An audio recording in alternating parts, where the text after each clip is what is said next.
Hi everybody, thank you for dropping in on TNT. We're still laser focused on what's happening in and around the Thai-Cambodian border. Not necessarily geographically, but sort of other linked items, some of which I've spoken about in recent days. And all because you asked for it. There's still plenty of news around and a lot of what we'd call unintended consequences. So let's get stuck into it.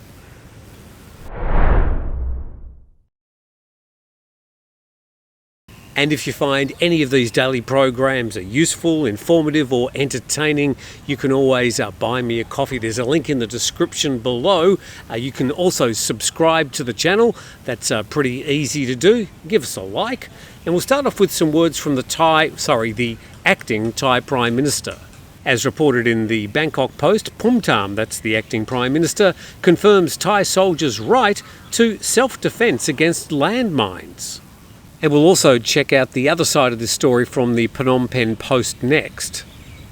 And gee, I hope that guy's got good insurance. The Thai government will again complain to the UN about Cambodia's use of anti-personnel landmines in contravention of the Ottawa Treaty. These are words from the acting Prime Minister, Phumtham Wechayachai. And he said that Thai troops have every right to respond in self-defence to such attacks. And he was responding to the latest landmine explosion near Tam Mlen Tom Temple ruins in Surin province yesterday. And he said the use of landmines certainly violates the Ottawa Treaty. This will be the subject of a complaint to the UN. The UN has a process for subsequent action. And he said the government confirms that it's time to strengthen the forces that are protecting our national sovereignty. And then soldiers are installing barbed wire along the border in contested areas, marking out the boundary between Thailand and Cambodia. Well, it's that boundary and the exact location of that boundary that's been causing all this conflict. So I suppose they're talking about where Thailand thinks the boundary is. Well, let's go to the Phnom Penh Post to get their version of events. This is an opinion piece published today. And it says the Cambodian government cannot be held responsible for the Thai military's failure to properly demine areas under Thai sovereignty. And with respect to landmines and other types of unexploded ordnance, it's important, he says, to recognise that the areas where the Thais have experienced casualties are understood to be areas that have been subjected to various types of mining operations, aerial bombardment and artillery shelling.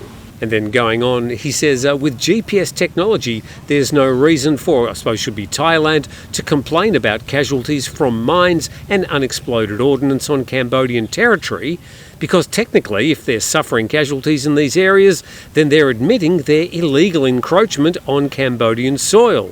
In the reverse, the Cambodian government cannot be held responsible for the Thai military's failure to properly demine areas under Thai sovereignty. Well, of course, that sort of argument and those conversations will continue ad infinitum. But how exactly are the Thai army looking to actually mark the border? Well, they're not only going to use barbed wire, they're going to get the public to pay for it.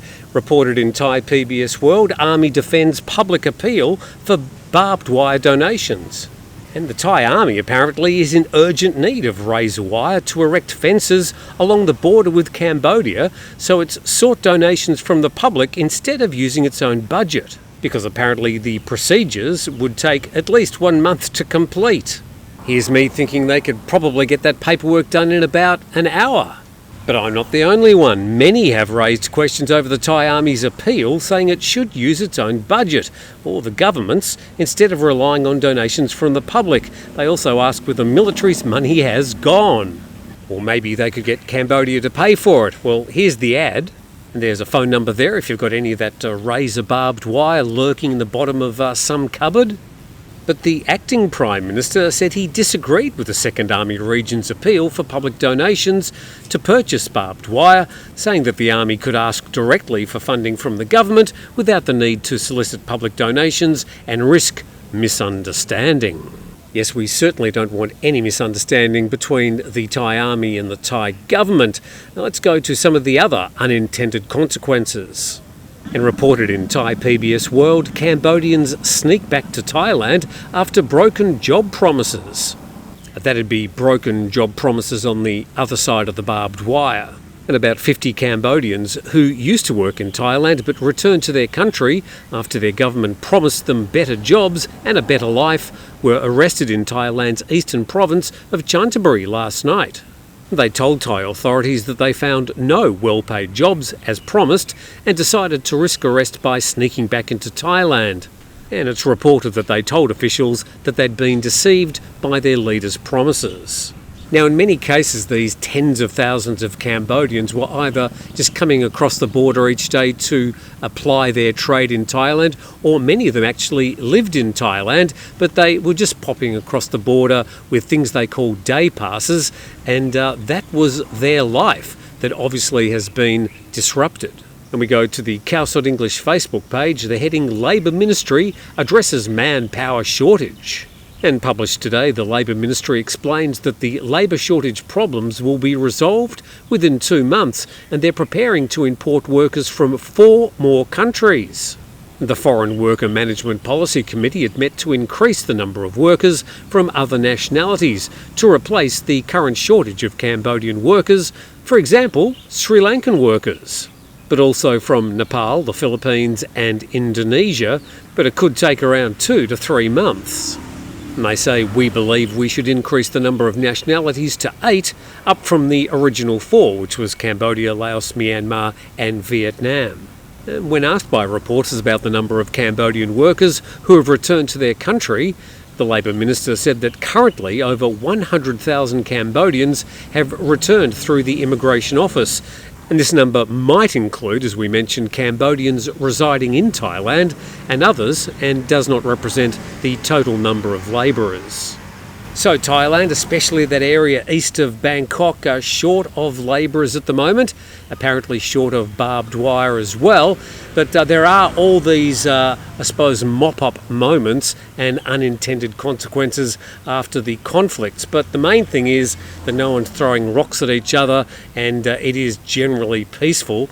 But as far as the land borders are concerned, it looks like they're still closed, and they'll probably remain closed for the foreseeable future.